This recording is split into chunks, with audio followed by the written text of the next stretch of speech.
ফরিদপুরের ভাঙ্গা উপজেলায় বসতঘর থেকে লাবনী আক্তার পপি নামে এক প্রবাসীর স্ত্রী ঝুলন্ত মরদেহ উদ্ধার করেছে পুলিশ।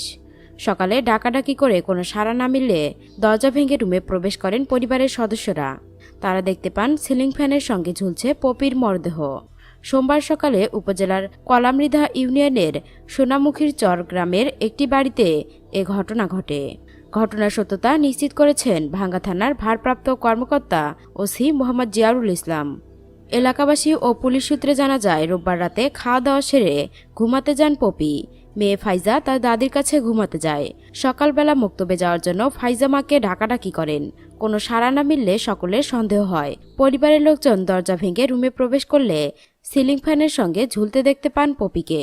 পরে এলাকাবাসী পুলিশকে খবর দেয়। খবর পেয়ে ভাঙ্গা থানা পুলিশ পপির মরদেহ উদ্ধার করে ময়নাতদন্তের জন্য মর্গে পাঠায়। জানা গেছে, পপির স্বামী মালয়েশিয়ায় প্রায় 2 যুগ ধরে থাকেন। 18 বছর একটানা মালয়েশিয়ায় থেকে 7 বছর আগে দেশে ফিরে পপিকে বিয়ে করেন। বিয়ের পর 7 বছরে একবার এসেছিলেন ফিরোজ।